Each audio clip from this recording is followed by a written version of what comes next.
Revenge, they say, is best served cold, but mine was practically frozen when I dished it out.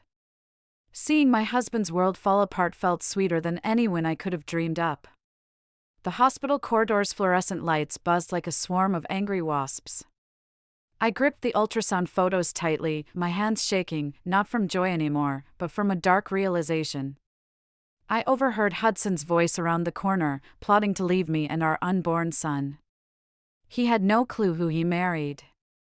I wasn't just the sweet, trusting wife he thought.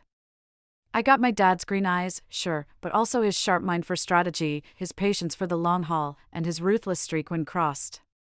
Standing in that cold hallway, hearing Hudson plan to divorce me while I carried his child, something inside me snapped. The trusting woman who walked into that ultrasound was gone. In her place was someone he'd never see coming. Hey, drop a comment below and tell us what country you're watching from. We love connecting with our global crew. New to the channel? Hit that subscribe button, your support brings more epic revenge stories to life. Let's dive in. The gel was still chilly on my belly when Dr. Carter handed me the ultrasound photos with a kind smile.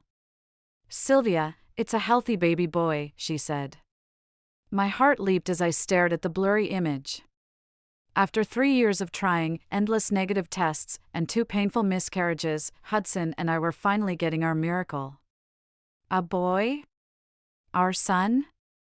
I whispered, tracing his tiny shape. The technician had shown me his little hands, his strong heartbeat, even a stubborn chin that looked like Hudson's. You're 22 weeks along, and everything's perfect, Dr. Carter said, jotting notes. Still dealing with morning sickness? Not as much, I said, eyes glued to the photos. Hudson's been amazing. He even put a mini fridge in our room for crackers and ginger ale. I chuckled. He's gonna be a great dad. Dr. Carter smiled. Sounds like a keeper. Book your next visit for 4 weeks out. We'll keep a close eye, given your history. I nodded, clutching the photos.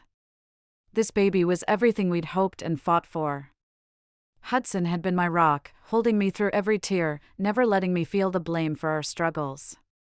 The elevator ride to the lobby felt like soaring. I couldn't wait to show Hudson the pictures. He was supposed to wait downstairs since it was a routine visit, probably pacing by the windows, checking his watch like always. But when the doors opened, he wasn't there. The lobby was busy, patients, visitors, staff, but no sign of his tall frame or dark hair. I reached for my phone to call, then remembered he'd said he might step outside for air. The summer heat was intense, and the hospital's AC was like a freezer. Heading for the exit, I passed an alcove with chairs and a coffee table littered with magazines. Then I heard it, Hudson's voice, low and intimate, like how he used to talk to me when we were newlyweds. The timing's perfect, Flo. She's all about the pregnancy now. My feet froze. The ultrasound photos crumpled in my sweaty hands. Flo, short for Florence, my best friend, my maid of honor, the woman who'd stood by me through every fertility heartbreak. I pressed against the wall, my heart pounding so loud I thought everyone could hear it. They were just around the corner, out of sight, but I caught every word. Are you sure about the timing? Florence's voice was faint but clear. She's so excited about the baby, Hudson. Should we wait? Wait for what? For her to have the kid? For us to be stuck forever? Hudson's tone was sharp, unfamiliar. Flo, I'm done. I can't fake being happy about a pregnancy that's chaining me to a dead marriage. The photos slipped from my hands, scattering on the shiny floor. A passerby glanced at me, concerned, but I couldn't move. I couldn't breathe. But the baby, Florence whispered. Your baby? Our baby, Hudson said, and my world spun. The baby you're carrying, Flo. That's the family I want, not some duty to a woman who's always crying over failed tests. My legs buckled. I slid down the wall, sitting on the cold floor, photos scattered like leaves. Another baby. Hudson's baby. With Florence, my Florence, who'd held my hand at appointments, brought me soup when I was too sad to eat, toasted my pregnancy with champagne 6 months ago. Florence, who'd announced her own pregnancy 2 months after mine, laughing about our kids growing up like siblings, calling it fate. When will you tell her? Florence asked. Tonight, after the ultrasound. I've talked to a lawyer. With her miscarriage history, the divorce stress might, It'd be better for everyone. Better for everyone. He wanted me to lose our son, our miracle, the baby we'd prayed for. He wanted our child dead to make his life easier. I clamped a hand over my mouth to stifle a scream. People stepped around the photos, around me, crumpled on the floor like a broken toy, but all I heard was Hudson's cold voice, plotting my baby's death like it was a simple fix. My lawyer says with the infidelity and her emotional state, I'll get a clean break, especially if there's no kid. We'll sell the house, use the money for a bigger place for our family. Our family. Hudson and Florence. Her baby. They'd been scheming while I battled morning sickness, while I dared to hope again. They'd been planning to ruin me. I feel awful, Florence said. She's been my best friend since college. She'll get it eventually. Sylvia's too understanding. It's why this marriage never worked. Too understanding. I'd been too forgiving when Hudson worked late, too accepting when he grew distant during my pregnancy, too blind when Florence spent so much time with me, checking in, keeping me unsuspicious. I grabbed the ultrasound photos with trembling hands. My son, our son, gazed back, innocent and perfect. 22 weeks. Viable. A boy who deserved far better than a father who wished him gone. I should head back, Hudson said. Her appointment's probably done, and I need to act excited about whatever she found out. What if it's bad news? Something wrong with the baby? Florence asked. Then tonight's easier, Hudson replied. I heard his footsteps fade away. I sat on the hospital floor, photos of my boy scattered around me. Their betrayal hit like a tidal wave, not just an affair, not just another pregnancy, but a calculated plan to ruin my life, with my best friend as his accomplice. Hudson made a fatal mistake, he underestimated me. My dad always said I was too soft, too trusting. Get some edge, Sylvia, he'd warn. The world will crush you if you don't fight back. I never got it until now. On that cold floor, with Hudson's betrayal ringing in my ears, I felt that edge sharpen. I picked up the photos, smoothing them out. My hands steadied.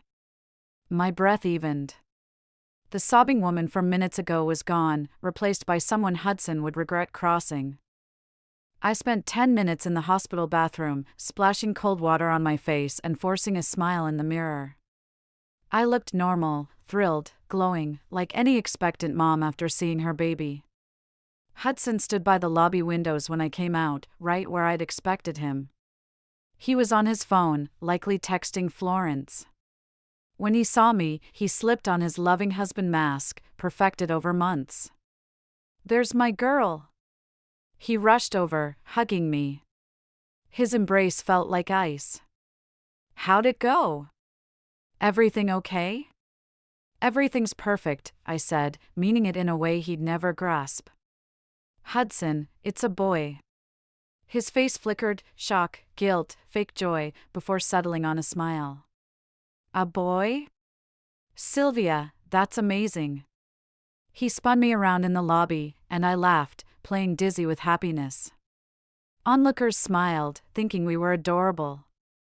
They had no idea I was giving the performance of my life. Show me the pictures, he said, setting me down. I handed them over, watching him closely. He stared at them, and for a split second, something real, pain, maybe regret, flashed across his face. Then the mask returned. He's gorgeous, Sylvia. Strong, like his dad, I said sweetly, taking the photos back. Dr. Carter says he's perfect. 22 weeks, developing just right. That's great, Hudson said, his voice empty. How about dinner at Romano's to celebrate? Romano's, where he proposed, where we marked anniversaries, where we went after every failed pregnancy test because he knew their tiramisu cheered me up. Sounds perfect, I agreed. Should we invite Florence? She's been so supportive. His jaw tightened slightly. Let's keep tonight just us. We'll celebrate with others later. Others. As if Florence wasn't carrying his other child, part of his real family. You're right, I said, looping my arm through his. Just us tonight. The drive to Romano's was agony. Hudson chatted about baby names, turning the spare room into a nursery, his parents' excitement for their first grandchild. Every word was a lie, delivered with the charm that won me over 7 years ago. What about classic names? He asked in traffic. Something strong, like William or James. Maybe a family name, I said, eyeing him. How about Theodore, like your grandfather? Theodore was his cruel grandfather who made Hudson's childhood hell. My suggestion made him wince, just as I'd planned. Maybe not, he said fast. Theodore's too heavy for a baby. You're right. We've got time. I touched my belly, feeling my son's gentle curve. I want a name that means something, that shapes the man he'll become. He'll be a good man, Hudson said, his voice breaking slightly. No matter what, Sylvia, I'll always want what's best for him. Best for him? Like wishing he'd die in the womb so Hudson could start over with Florence. I squeezed his hand. I know. You'll be an amazing dad. The lie stung, but I smiled through it. At Romano's, we sat at our usual corner table under twinkling lights that once felt magical. Hudson ordered wine for himself, sparkling water for me, playing the perfect husband. To our son, he toasted, raising his glass. To our family, I replied, clinking mine against his. Our family, not his true family with Florence, but the one he planned to abandon. I watched him sip, wondering how long he'd been scheming. Months? Years? Sylvia, he said, setting down his wine. I need to tell you something. My heart stopped. He was about to do it, ruin me in our special place, over breadsticks and sauce, while I carried his child. What is it? I asked, tilting my head with just enough worry.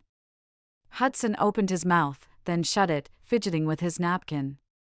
I've been thinking about our son's future, the life we want for him. Maybe we should move, somewhere with better schools, more space. A fresh start. A fresh start without me, he meant. That's a big step, I said carefully. Where are you thinking? Maybe Portland, or the East Coast. I've been checking out some options. Hudson's voice faltered, clearly scrambling. This wasn't the talk he'd planned. That sounds great, I said. But I'd hate to leave Florence behind. She's been such a good friend, especially through all my fertility struggles. I don't know how I'd have managed without her. Hudson's face paled. Yeah. Florence. I should call her soon. I promised to share the ultrasound news. I reached for my phone. She's probably dying to know if she was right about the baby being a girl. Wait until tomorrow, Hudson said quickly. I thought tonight could be just us. Sure. I slipped my phone away, noting his slight relief. You seem tense tonight. Everything okay? I'm not tense. Just processing. Becoming parents is huge, Sylvia. Huge, I agreed. But we're in this together, right? We'll face it all as a team. Hudson stared at me, his eyes calculating. Was he figuring out how long he'd need to keep up the act? Was he thinking of Florence, waiting for his call about our talk? Of course, he said finally. We're a team. Until he decided to swap me for someone else. Dinner dragged on with forced chats and fake smiles. Hudson kept glancing at his phone, probably texting Florence about his failure to break the news. By the time we got home, I was drained from pretending. Hudson headed to his office, saying he had emails to tackle. I went to our bedroom, setting the ultrasound photos on my dresser. My son, my perfect, innocent boy, deserved so much better than the family he was born into. Downstairs, Hudson's voice was low, urgent. On the phone with Florence, no doubt, explaining why he backed out, making new plans to ruin me. I sat on our bed, the bed where we conceived our son, where I'd sobbed for fertility struggles while Hudson held me, promising everything would be fine. It would be fine, but not how he thought. I opened my laptop and started digging. If Hudson thought he could wreck my life with clever planning, he'd soon learn I could outsmart him. The naive woman from that morning's hospital visit was gone. Now, I knew protecting what I loved meant destroying what threatened it. Hudson was the biggest threat to my son's future. For 3 days, I was relentless, not chasing revenge, but truth. Whenever Hudson was at work or out, I dug into the lies my life had become.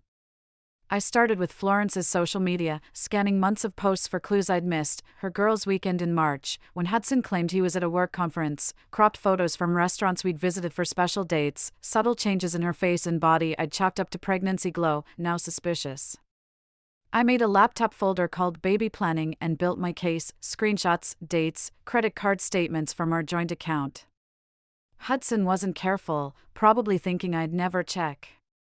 The statements were damning: jewelry I never saw, hotel stays in our city on late work nights, costly dinners for two at places we never went together. It started 8 months ago, right after Florence said she was focusing on herself. My phone buzzed with a text from Florence. "How are you feeling? Want lunch tomorrow?" I stared at it. She'd been texting daily since my ultrasound, acting like the caring friend I once cherished. Now I saw it for what it was: spying. Feeling good. Hudson's home today, so I'll rest. Maybe tomorrow, I replied. Rest is key. Love you. Love. She wrote that while carrying my husband's child, plotting to steal my life. I spent the afternoon at the library, using their computers to study divorce and custody laws. The news wasn't great. Hudson's income and my unemployment put him in a strong position. Our house was joint, but he paid most of the mortgage. Without proof of fault, I'd get little. Proving adultery needed more than Florence's pregnancy. I needed them to slip up. That evening, Hudson brought home flowers, cheap daisies, like when we were broken dating. The gesture was so calculated, so low effort, I nearly clapped. "What's the occasion?" I asked, smiling as I took them. "Do I need one to spoil my wife?" He kissed my cheek, and I fought not to flinch. "How about we shop for baby furniture this weekend? Make a day of it." "Sounds great," I said, arranging the flowers. Florence asked to join. She's excited about her nursery and thought it'd be fun to shop together. Hudson froze, coffee cup in hand. Might be weird. She's single, could feel out of place. Single, yeah. I touched my belly. I've been worried about her. She's been off since her pregnancy. Secretive. Secretive how? My bait worked, he sounded defensive. Just small stuff. Canceling plans, slow to reply. Single pregnancy must be lonely, but I thought she'd lean on us more. Maybe she wants independence, he said. Some people handle things alone. Maybe. I stepped closer, playing concerned friend. I just wish she'd tell me who the father is. It's so mysterious, don't you think? Hudson's jaw clenched. It's her business, Sylvia. Maybe she's keeping quiet because it ended badly. Or maybe it's still going, I said softly. Maybe he's married. Silence hit like a brick. Hudson stared, panic flashing in his eyes before he masked it. That's a bold claim, he said, voice tight. Not a claim, just a thought. I shrugged, filling the vase at the sink. It'd explain her secrecy, right? And why she's pulling away from me. Guilt can twist people. Don't pry into Florence's life, Hudson snapped, sharper than needed. She's been a great friend to you. The best, I said, turning with the vase. That's why I'm worried. True friends don't hide big secrets. Hudson left without a word, probably to warn Florence I was onto them. I arranged the daisies, smiling at the trap I'd set. He was shaken, and shaken people slip up. Florence would be scared, maybe rushing their plan. Scared people leave trails. That night, I lay in bed, listening to Hudson's steady breathing, plotting my next steps. I'd always been good at puzzles, spotting patterns and links. This was just a puzzle, one where my whole future was at stake. His phone buzzed on the nightstand. Once, twice, 3 times. Late-night texts at 11:30 p.m. He didn't stir, but I noted the pattern. 3 quick buzzes meant someone was upset, firing off messages. I waited until his breathing deepened, then slid out of bed. His phone was locked, but the preview showed clear. Florence, she's asking questions. Florence, what if she knows? Florence, we need to talk tomorrow. I grinned in the dark. Florence was freaking out, just as I'd planned. Panicked people mess up, and I'd be ready to catch every mistake. I slipped back into bed, resting my hand on my belly, feeling my son's soft kicks. 23 weeks, growing stronger daily. Don't worry, baby, I whispered. Mommy's making sure you get everything you deserve. And those who tried to hurt you? They'll get theirs. Florence showed up unannounced the next morning, looking rattled. Her perfect hair was in a messy bun, dark circles peeking through her makeup. Hope it's okay I stopped by, she said, holding up a bag from my favorite bakery. Got your favorite blueberry muffins. Come in, I said, noting her avoidance of my eyes. You look exhausted. Everything all right? Just pregnancy stuff, she said quickly. You know how it is. How about you?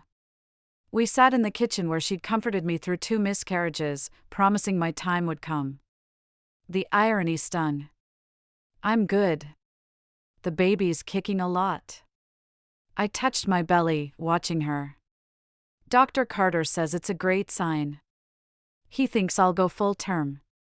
A flicker crossed her face, fear, maybe disappointment. It vanished fast, but I noted it.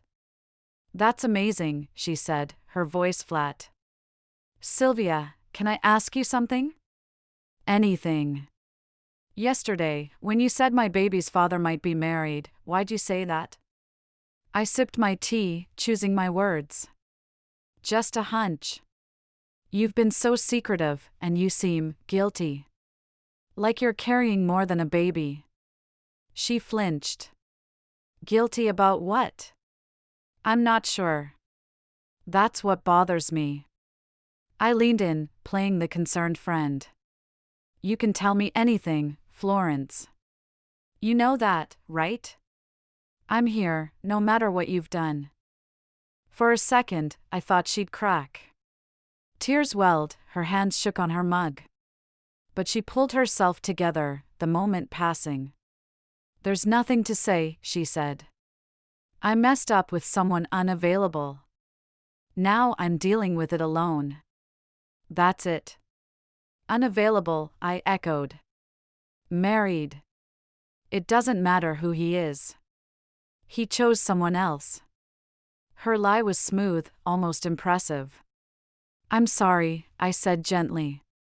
It must hurt, loving someone you can't have. Her composure faltered. You have no idea. I might. I paused, letting it sink in. Early in my marriage, I thought Hudson had feelings for someone else. The way he talked about her, looked at her, it was obvious. It was a lie, but she didn't know. She leaned in, hooked. What did you do? I confronted him. Told him to be honest if he wanted someone else, not string me along. I met her gaze. I said I deserved better than being a fallback while he chased another woman. Florence paled. What did he say? He swore I was the only one he wanted, that I was paranoid. I gave a soft, sad laugh. Maybe I was. But I'm glad I spoke up. If Hudson loved someone else, I'd want to know. Lies aren't fair to anyone. Silence filled the kitchen, broken only by the clock's ticking. Florence stared into her tea, lost. Sylvia, she said at last. If you found out Hudson was cheating, having an affair, I finished. She nodded, voiceless. I'd be crushed, I said truthfully. But I'd want to know. I'd need to know who, someone I trusted or a stranger. Florence's face drained of color. And then what would you do? I paused, as if I hadn't been planning my response for days. I'd try to figure out why it happened, what I did wrong, what our marriage lacked. Then I'd decide if we could fix it or if it was too broken. If it was, I'd protect myself and my baby, make sure we're secure financially and emotionally. I hesitated. But if the other woman was someone I trusted, that betrayal would sting worse than the affair. Florence's hands shook as she set down her mug. I should go. I forgot about a doctor's appointment. You just got here. Thanks for the tea and talk, I said, grabbing her hand as she passed. Whatever you're hiding, Florence, I hope you'll trust me to tell me soon. I'm your friend. I want to help. She stared at our hands, my wedding ring glinting, hers bare. A tear hit our wrists. I wish things were different, she whispered. Different how? But she pulled away, heading for the door. I'll call you later. From the kitchen window, I watched her sit in her car for minutes before driving off, probably calling Hudson to report our talk. 20 minutes later, my phone rang. Hudson, right on cue. Hey, beautiful. How's your day going? Good. Florence dropped by for a bit. A pause. Oh, how's she doing? Upset. I think the single pregnancy is tougher than she lets on. I added just enough worry to my voice. I tried to get her to talk, but she's secretive about the father. Maybe give her space. Pushing could hurt your friendship. You're right. I just hate seeing her struggle. I paused. Hudson, can I ask something? Sure. If you were cheating, would you tell me? Silence stretched so long I thought he'd hung up. Finally, what kind of question is that? Just a hypothetical. Florence's situation got me thinking. Would I want to know, or is ignorance better? Sylvia, I'm not cheating. I know. Just wondering. I softened my voice, sounding vulnerable. Pregnancy's making me insecure. Everything's changing, and I wonder if you still find me attractive. You're beautiful, carrying our child. His words sounded rehearsed, flat. I love you, too, I said, though he hadn't said it. See you tonight. I might be late. Got a meeting that could run long. A meeting with Florence, probably plotting how to handle my suspicions. Don't overwork, I said sweetly. Your family needs you. Another pause. Right. See you tonight. After he hung up, I sat in the kitchen, surrounded by Florence's visit, the bakery bag, 2 mugs, her perfume's faint trace, and smiled. They were crumbling. My pressure was working, boxing them into corners. Every choice they made handed me more leverage. I opened my phone's voice recorder and replayed Florence's visit. I'd been recording everything, just in case. Her words were incriminating. I messed up with someone unavailable. He chose someone else. I wish things were different. Not courtroom proof, but enough to sow doubt with Hudson's family, our friends, Florence's co-workers clueless about her baby's father. I was weaving a trap, and they'd soon be caught. Hudson's late meetings became a pattern. 3 times that week, he fed me excuses, client dinners, deadlines, traffic. I played the supportive wife, but I documented every lie. I started my own meetings. I talked to Hudson's brother, Owen, about baby shower plans, to our neighbor, Patricia, who'd seen Hudson's car in odd parts of town, to his boss, Roger, at the store, mentioning how proud I was of Hudson's long hours. Long hours? Roger frowned. He's been leaving early, saying he wants more time with you during the pregnancy. That's sweet, I said, tucking away another clue. Probably running baby errands to spare me the stress. By Friday, I had enough to confront them.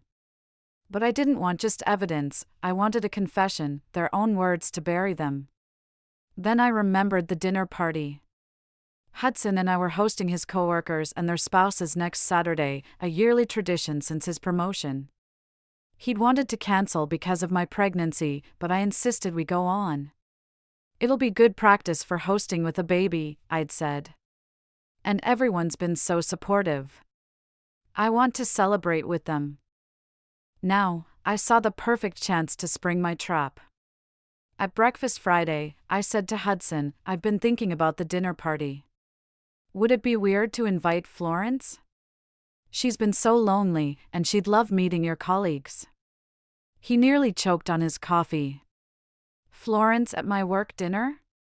Why not? She's like family. You always say your coworkers enjoy meeting our friends.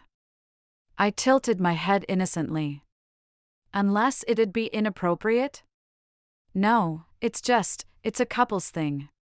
She might feel out of place, being single. Actually, I heard Roger's not bringing anyone. His divorce just finalized. A lie, but Hudson didn't know. Florence could use the distraction. She's so stressed about her pregnancy. I studied Hudson's face. He was caught, torn between keeping Florence away and not explaining why without fueling my suspicions. If you think it's a good idea, he said at last. I do. I'll call her this morning. Florence's reaction was more revealing.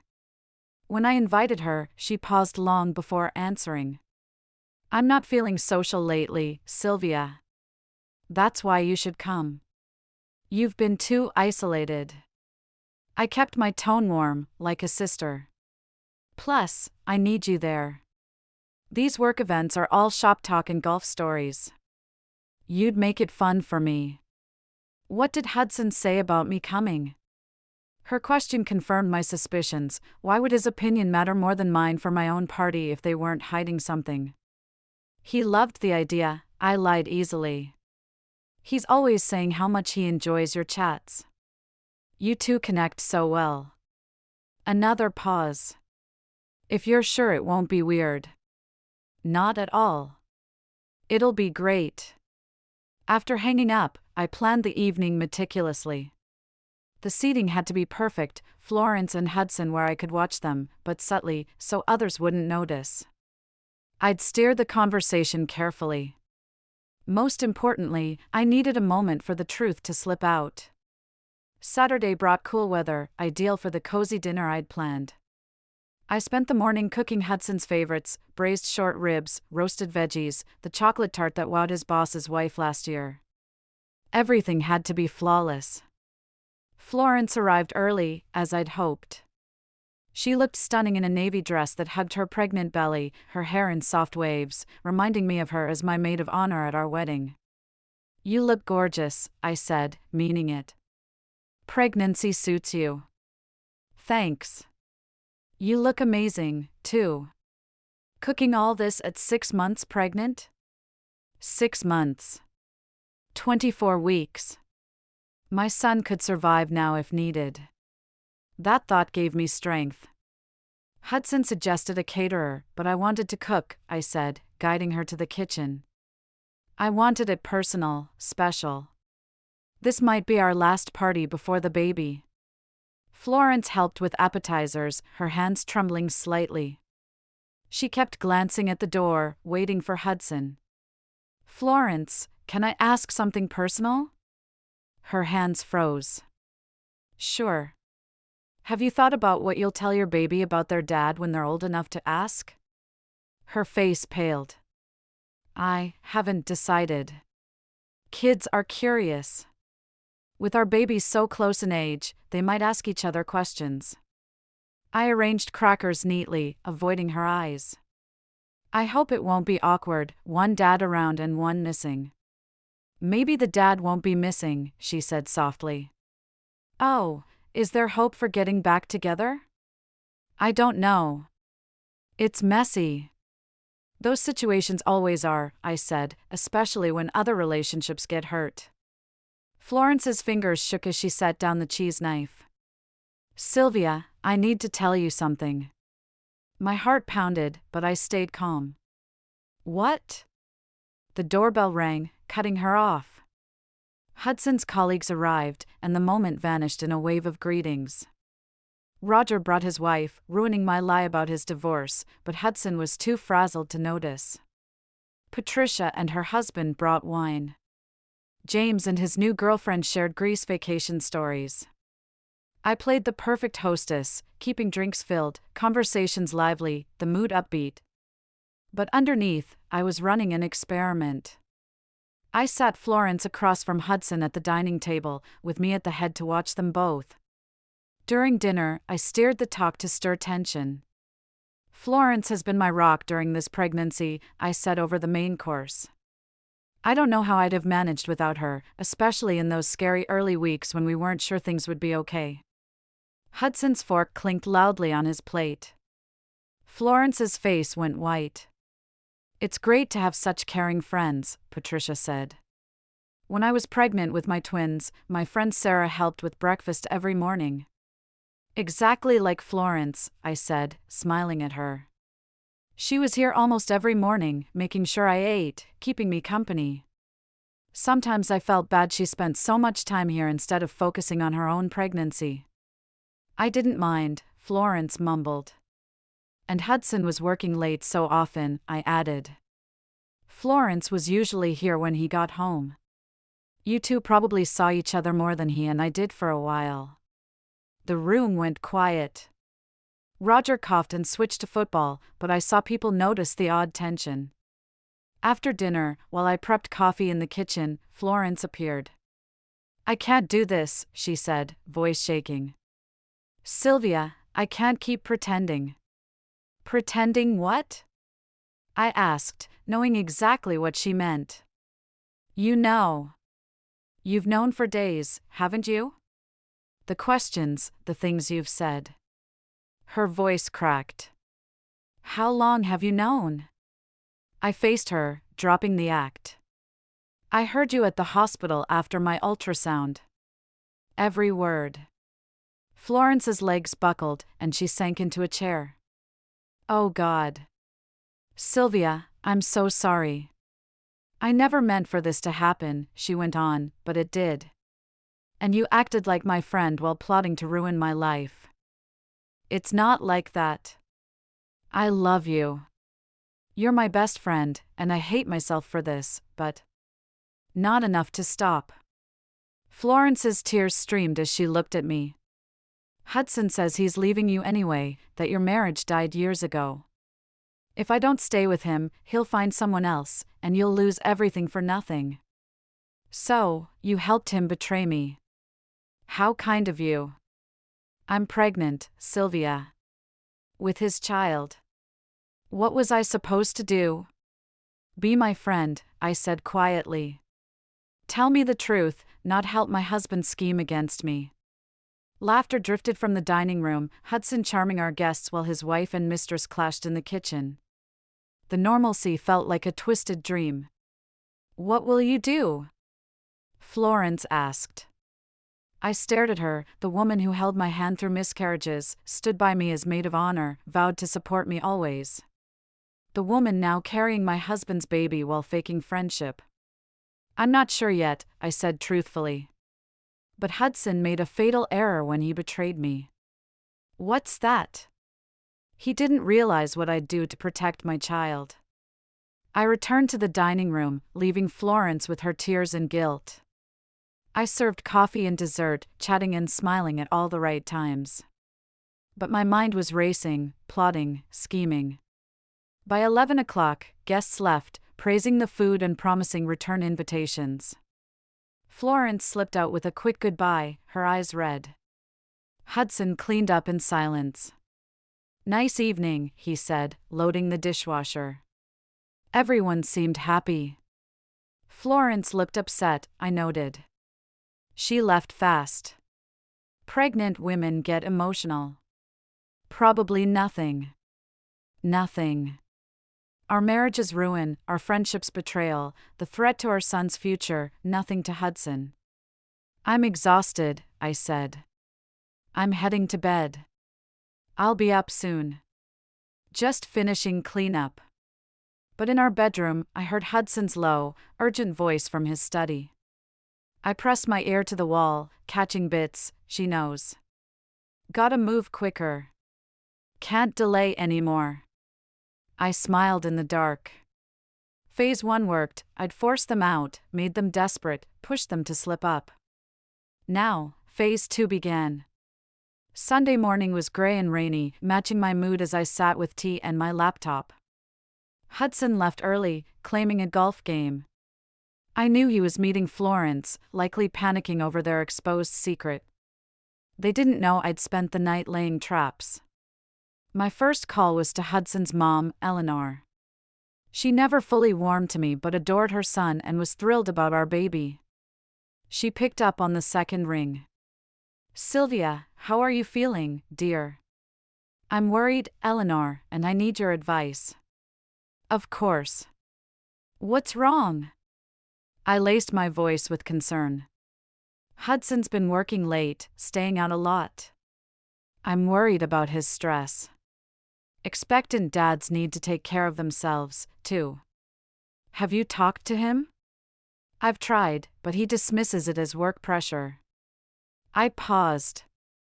"Eleanor, I hope I'm not paranoid, but could he be struggling with the pregnancy? Doubting fatherhood?" Silence lingered.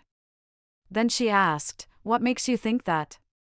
"He's distant, distracted. When I talk about the baby, he seems trapped." I let my voice waver. "I tell myself it's hormones, but what, dear?" At our dinner party, something happened with Florence that made me wonder if Hudson's confiding in someone else.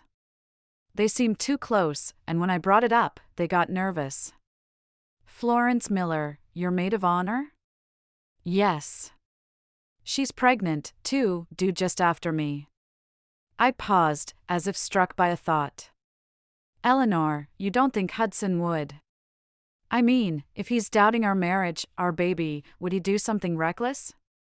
"What kind of reckless?" I let silence grow, as if scared to say it. "I don't know. I shouldn't even think it.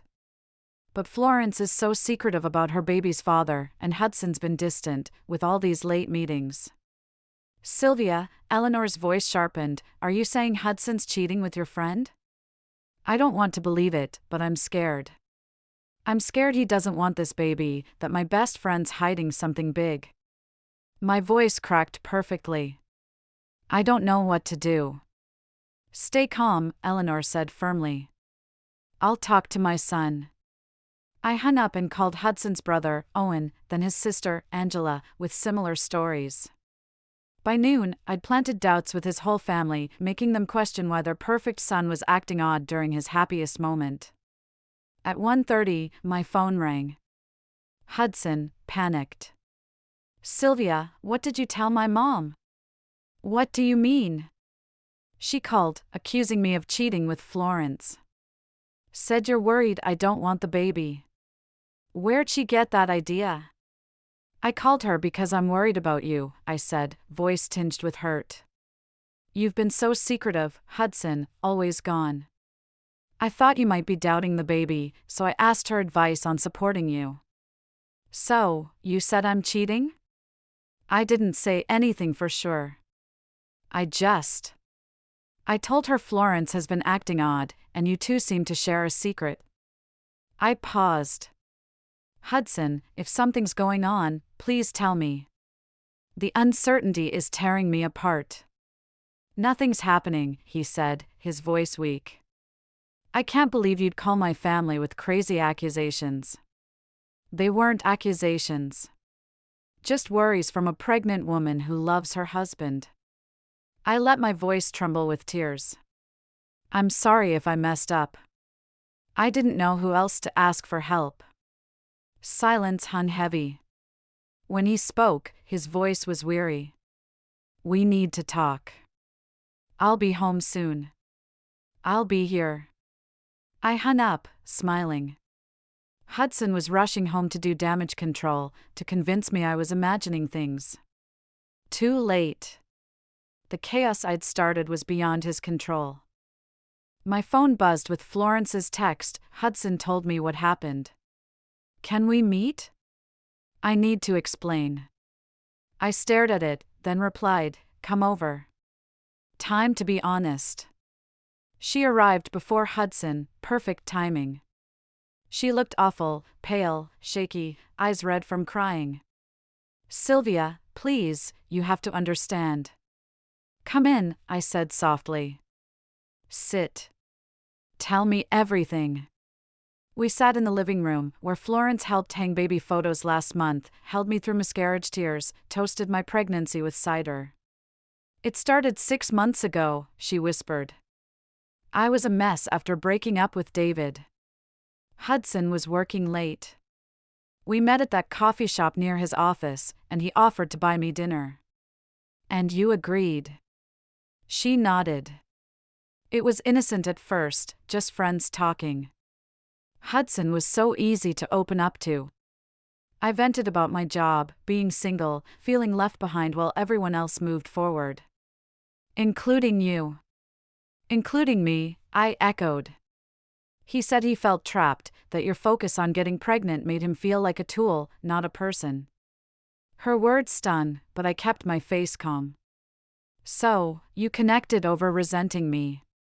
Not at first, Florence said, twisting her hands. But when you got pregnant, Hudson was torn. He said he was happy but scared, unsure if he was ready for fatherhood or if your marriage could handle a baby. And you comforted him. I tried to help. I told him a baby might bring you closer, that he was just nervous about change. Her eyes pleaded. I really tried to push him to fix things with you, Sylvia. I swear. But somehow, comfort turned into something more. She nodded, miserable. For months ago, we had too much wine at dinner. I felt lonely, unwanted. He felt trapped, unheard. We made awful choices. And kept making them. We tried to stop. We felt terrible. But then I found out I was pregnant, and things got messy. Who decided to hide it from me? Her silence answered. Hudson, I said. He didn't want to face his choices, so he convinced you to lie to your best friend while he planned to ditch his wife and child. He said he'd tell you, just needed time to find the right way. The right way to ruin my life? The front door opened. Hudson called, Sylvia, I'm home. Florence and I locked eyes, her guilt mirroring my resolve. This was it, the moment of truth. In the living room, I called. Hudson appeared, saw Florence crying on the couch, me calm across from her, and his face paled. What's happening? Florence was sharing about your affair, I said casually, how it started, how long it's lasted, about the baby. Hudson's mouth moved, no sound. Finally, Sylvia, I can explain. No need, I cut in. Florence told me everything. How you felt trapped in our marriage, didn't want our baby, and planned to leave me for months. I stood, hand on my belly. She couldn't explain why my husband and best friend thought it was okay to wreck my life while pretending to care. It wasn't supposed to go like this, Hudson said weakly. How then? Wait until I gave birth to abandon us? Or hope I'd lose the baby to ease your guilt? He flinched. I never wanted you to lose the baby. You did. I heard you at the hospital, Hudson. You said it'd be better for everyone if the divorce stress made me lose the baby. The truth hit him hard. He stumbled back, face crumpling. You heard that? Every word, how our marriage was dead, how you wanted a fresh start with Florence, how our son was just a burden. Florence gasped. Hudson, you said that? I was upset, he pleaded. Scared, saying things I didn't mean. You meant them, I said softly. And now you face the consequences. What consequences? Hudson asked, his voice hinting he dreaded the answer. I smiled, my first real one in days. The consequences of underestimating your wife. Next morning, Hudson woke to a changed world. I'd been busy while he slept, calls, emails, launching the plan I'd built for weeks. Sylvia. He found me in the kitchen, dressed, eating cereal calmly. We need to talk about last night. What now? How do we go on? I looked up, scanning his face. He looked wrecked, pale, drained, his confidence swapped for near panic. We don't go on, Hudson. That's the point. What do you mean? I handed him the manila envelope by my bowl. Your lawyer called. Or mine called yours. Check the papers. His hands shook as he opened it, pulling out the documents. I watched his shock grow, satisfaction warming me. You filed for divorce, he said at last. Yesterday, during your crisis chat with Florence. I spooned more cereal. Also full custody of our son, a restraining order on assets, and immediate spousal support. You can't. I did. My lawyer says it's airtight, with my evidence. His face bleached. What evidence? I stood, pointing to folders on the counter. Credit card bills for your hotels and two-person dinners. Florence's social media screenshots that mess up her due date. Photos of your car at her place all hours. I opened another. Phone logs, hundreds of calls and texts between you, including during your important meetings. That doesn't prove cheating. Right. But this does. I hit play on my phone. Hudson's voice echoed, the baby you're carrying is mine, Flo. That's the family I want, not some obligation to a woman who can barely look at me without crying about another negative test. Blood left his face as he heard himself, the hospital recording. Silence crashed when it ended. That's illegal, he whispered. Recording without consent. No. I was part of the talk, so it's legal here. My lawyer explained the laws fully. I smiled. But even if not court-ready, imagine your partner's hearing a senior attorney ditching his pregnant wife for her best friend. You wouldn't. I did. Send copies to Roger, the partners, your top clients. They deserve to know your true colors. Hudson slumped into a chair, head in hands. You've destroyed me. No, you did that. I just let everyone see. My phone rang. My lawyer. Meeting soon for next steps. I grabbed my purse and keys. Call yours. You'll need one. Sylvia, wait. His eyes begged. We can fix this. No need to wreck what we built. What did we build? A life-filled marriage? A home where you wished our child dead? A friendship with your lover? I shook my head. Nothing worth saving. What about Florence? You destroying her too? I paused at the door. She did that herself. But she'll need help raising your kid alone. Maybe you two can commiserate. I left Hudson amid his betrayal's proof, driving to my lawyer's with rare peace. Janet Morrison, recommended for tough divorces, skipped the nice guy act when clients were wronged. Perfect for me. You nailed the evidence, she said, scanning files. Adultery grounds give you big wins on assets and custody. Spousal support? You quit work for treatments and mom prep, plus his cheating, will get solid alimony. Especially with him supporting his mistress's kid. Janet grinned darkly. Guys like him think they're geniuses until they hand us their downfall. And custody? His affair and that recording wishing miscarriage? Any judge sees unfit dad. Full custody for you, supervised visits only. She leaned in. Sylvia, how far do you want to push? What do you mean? He's a top lawyer with a rep, this tanks his career, money, family ties. Ready for the backlash? I recalled his cold miscarriage talk, Florence's fake tears while plotting my ruin. He chose betrayal, I said steadily. Now he lives with it. Good. Let's map strategy. We spent 2 hours dissecting my case, evidence, attacks, every angle. Leaving, I knew Hudson's end was set. But I had more. Next, Florence's apartment. She was packing boxes, face swollen from tears. Heading out? I asked as she opened the door. My parents' house in Oregon. I can't stay here anymore. Florence gestured at the mess of boxes. I lost my job today. Someone sent my boss explicit texts between Hudson and me. That's rough. She stared at me. It was you, wasn't it? You ruined us both. I shared the truth with those who deserved it. Their actions weren't my call. My baby's innocent, Sylvia. Whatever I did, this child shouldn't pay for it. You're right, I said. Your child shouldn't suffer. That's why Hudson will pay hefty child support.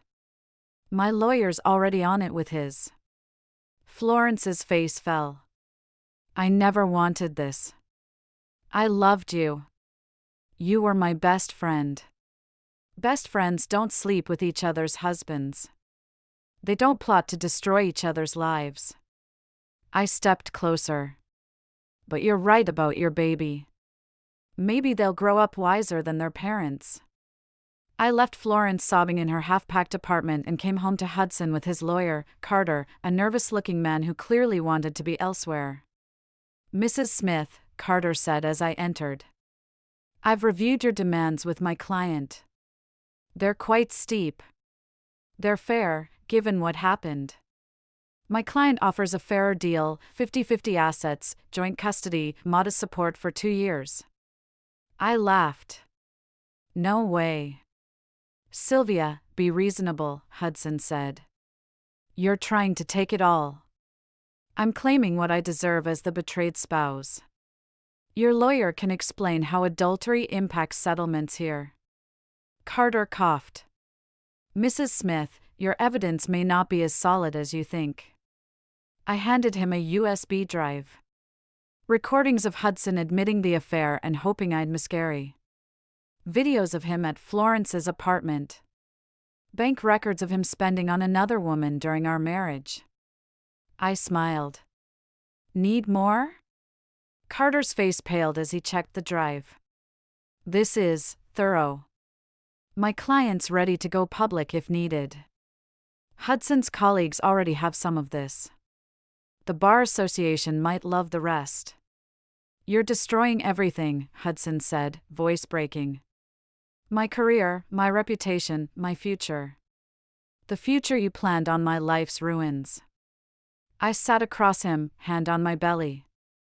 You chose to betray me, wish harm on our son, and plot our downfall while faking love. Now face the results. What do you want? Carter asked. 70% of assets, including the house. Full custody with limited supervised visits for Hudson.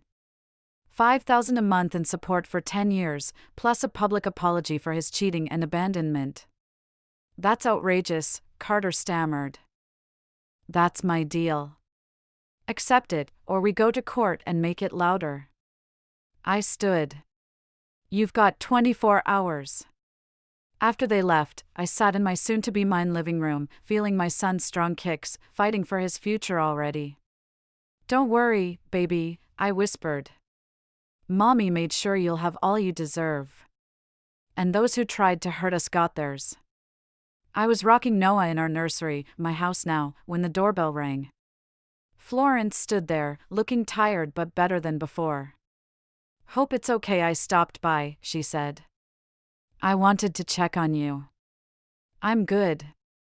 I didn't invite her in but kept the door open. You? Better. Therapy's helping. My daughter's beautiful. Her voice caught. I named her Grace. Pretty name. We stood in awkward silence.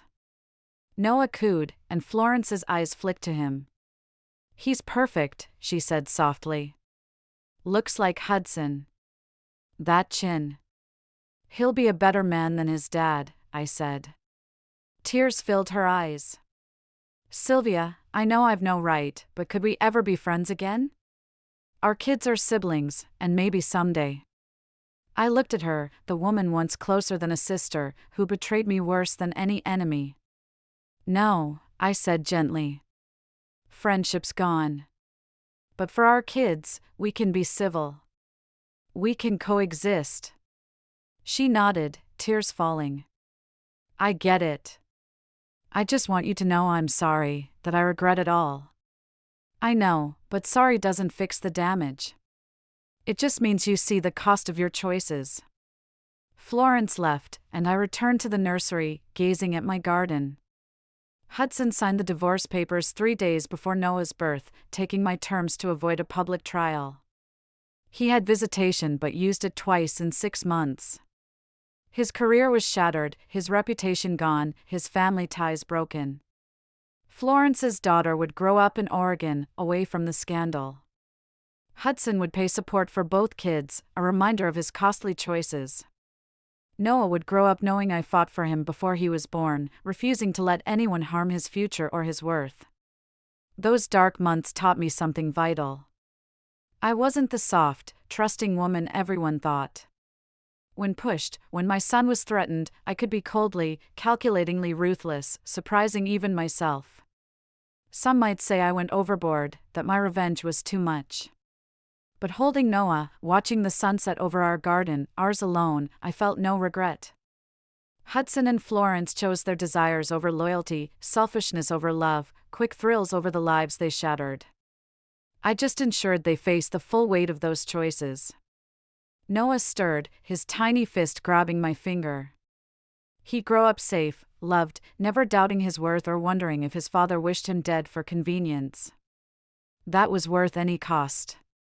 My phone buzzed with a text from my lawyer. Hudson missed child support again. Pursue enforcement? I gazed at Noah's peaceful face and replied, yes, every cent he owes. Revenge isn't about coldness, I learned, it's about precision. It's ensuring the punishment fits the crime perfectly, that justice is complete, that those who harm the innocent face their actions' full consequences. Hudson wanted to destroy our family for a new life with another woman. Instead, he lost everything: wife, kids, career, reputation, future. He was alone now, just as he planned to leave me. Florence aimed to steal my husband, building her life on my marriage's ruins. Now she was a single mom in exile, struggling after her own choices cost her everything. I was right where I belonged, in my home with my son, having fought for and won what mattered. The doorbell broke my thoughts. It was a delivery of flowers from Eleanor, my mother-in-law, now a fierce ally since the truth emerged. Her card read, "For my dear Sylvia and sweet Noah. You're so loved." I smiled, placing the flowers in the vase that once held Hudson's cheap daisies. My life was now real, chosen, earned, no lies, no pretense, no settling for less. As night fell, I fed Noah his bottle, singing the lullabies I'd dreamed of during our conception struggles. His eyes closed, and I laid him in his crib, bought with my settlement, in the nursery funded by spousal support, in the house I kept through sheer will. Sleep well, my love, I whispered. Mommy ensured you'll have all you deserve. Those who tried to hurt us got theirs. In the months ahead, I'd rebuild entirely. I'd return to school, launch my own business, create a future rooted in truth and strength, not blind trust. Noah would grow up knowing his mom fought for justice, protected her loved ones, and never backed down from wrong. Hudson would be a warning, a man who had it all and lost it chasing a false dream. Florence would live knowing she traded her integrity for a love that cost her what she valued most. I'd know that when motherhood tested me, protecting my son from harm, I passed brilliantly. They say revenge is best served cold. Mine was ice cold, and watching Hudson's world collapse was sweeter than any win I'd imagined. The woman from that ultrasound appointment 6 months ago was gone. In her place stood someone stronger, wiser, and far more dangerous to anyone threatening her family. Hudson underestimated his wife. He'd spent his life ensuring he never did again. I learned that sometimes love means refusing to be a victim. Protecting what you cherish can mean destroying what endangers it. Justice sometimes requires you to serve it yourself, with precision, patience, and certainty in fighting for what's worth winning. That's what I did. Watching Noah sleep in his crib, surrounded by the safety and love I fought for, I knew every second of the battle was worth it. Justice was indeed cold, but also complete, thorough, and precise, never needing to be served again. The naive woman who trusted blindly was gone. A mother stood in her place, never again letting anyone threaten her child's future. That, beyond revenge, was my greatest triumph.